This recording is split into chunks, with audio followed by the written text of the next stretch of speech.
God bless you, everybody. So today, I'm just making this really quick video. I probably won't make any friends posting this, but you know, Santa Claus. All right, I'm not even going into the paganism of Christmas right now. I'm just going to touch on Santa Claus right now.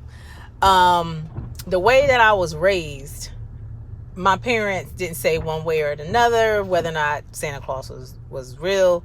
They just kind of, left it to us to kind of figure it out. And then when I got older and had my own kids, I kind of did them the same way. Just, you guys figure it out. Whatever.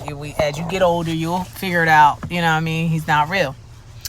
So around about second grade, my daughters, they're twins, began to bug me about, is Santa Claus real? Santa Claus real?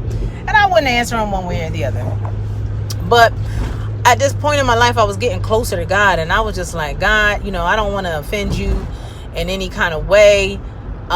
If you don't want my kids to believe in Santa Claus, then, they're old, they're of age now. They know how to seek you.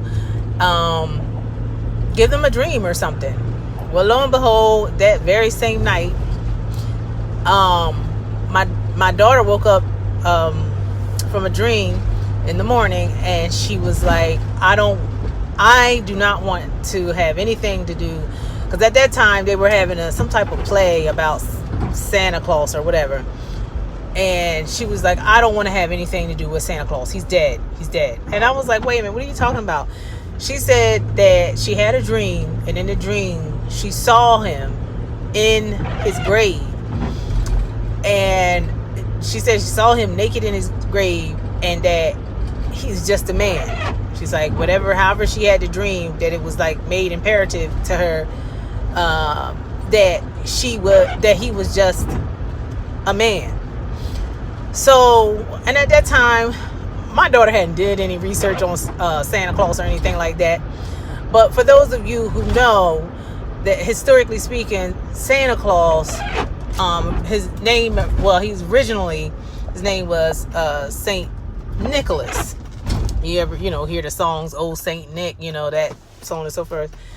So he was a real man that existed. I don't know in what century or whatever, but he existed. And I guess what he did was, he was supposedly a man of God, and what he did was he would give treats to kids or gifts to kids or whatever. And that's how the legend began, with Santa Claus, giving out presents to all the kids. So he was an actual man that did live and died. So she didn't know all that at that time. So God was basically telling her that, he's just a man. And basically what we're doing is worshiping someone that's dead and gone, which is akin to necromancy. So, because we're putting all the focus on Santa Claus, we're putting all the focus on this supposed man who goes around, magical man who goes around giving presents out to everybody. And so we have kids looking up to this man, idolizing him, instead of idolizing the one and true living God. So it's something that displeases God, because it's akin to idol worship. And then we have where people are actually putting out milk and cookies. And then when your kids wake up, oh, look, the milk and cookies are gone. It's the same thing what people do when they worship other gods, and they have a literal idol there, and they put food underneath that idol for that idol to whatever eat, or whatever, they sacrificing food to an idol. Now, I know most of y'all have seen this type of thing before, where you have seen a certain type of idol or whatever, and people who will put vegetables underneath that idol or whatever. So basically that's what they're doing. When we put milk and cookies out, or we take some reindeer food, so-called reindeer food, and put it out in the yard for the magical reindeers to eat. And we're doing all this in front of the kids, and we say, it's all in good fun. It's all in good fun. But, you can say that, and you guys decide. I ain't telling nobody what to do. But we can say it's all in good fun. But at the end of the day, what does God say? So what does God say? You know what I mean? Um, also, then we have, and I work with kids. I've always worked with kids in some type of capacity, one way or another. And then we have this elf on the shelf thing that is just taken over.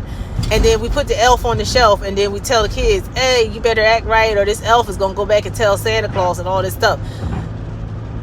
And I've never seen it work. I have never seen the kids just behave.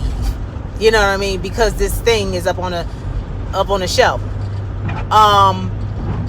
Regardless if it works or not, it's still another thing for them to idolize. It's some fantasy deity looking at them, you know what I mean, looking at them and watching their ways to see if their ways are good or bad. Same thing with Santa Claus, watching their ways to see if they're good or bad, which is wrong, because the only one that can do that is God, who can look at the hearts of men. And it's displeasing. It's displeasing to God. I'm just telling you, you can do what you want. I'm just telling you, I know I'm not gonna make friends. But even if the man named Saint Nicholas, if he could speak today, I'm sure if he was a true man of God, I'm sure that he would say, why are you worshiping me? Why are you taking the focus off of God and putting it on me? He wouldn't even want us to be doing this. So it is if I don't know the man, I don't know, but it is a disservice. Let's just say, for the sake of argument, that this was a true man of God. It is a disservice to his memory to be sitting up there basically worshiping him, taking the focus off of Jesus. Now, like I said, I ain't getting into Christmas and this pagan roots and all that stuff. I'm not getting into that. I might do something about that later on, but I'm just keeping it short, and I'm focusing on Santa Claus. I don't even know if I'm going to touch that, but maybe. I don't know. We'll see. If God leads me to. But we live here in America, and I'm sure other countries have other things, but it's extremely hard to live here in America and not being intertwined in some of this pagan stuff. Even the days of the week, like the last video I did, even our very days of the week are pagan. So it's almost impossible not to be intertwined with this in some way, shape, or form. It's this is the time of year where I try really hard not to defile myself with a lot of these traditions. Almost every holiday we have is pagan in some way, shape, or form. So I don't know, guys. So like I said, y'all ain't gonna like me, but that's okay. Ain't nobody telling you have to go, you got to do this. It's between you and God. And it's funny that he says ho ho ho, because basically that's what he's saying to you. He's calling y'all ho ho ho. Y'all out there hoeing, worshiping another God, basically teaching your kids to worship another God. And that's what God calls it, when you out there whoring with other gods. So that's why he said ho ho ho. All right, that's just me, y'all. Okay, I'm just playing.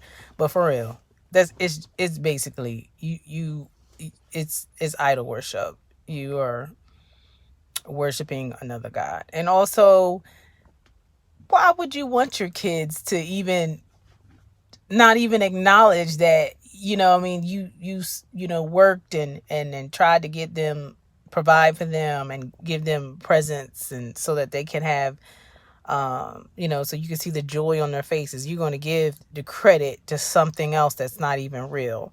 So, all right, guys, that's all I have for you, and I love you, and God bless, and like and subscribe, like they always say. All right, bye.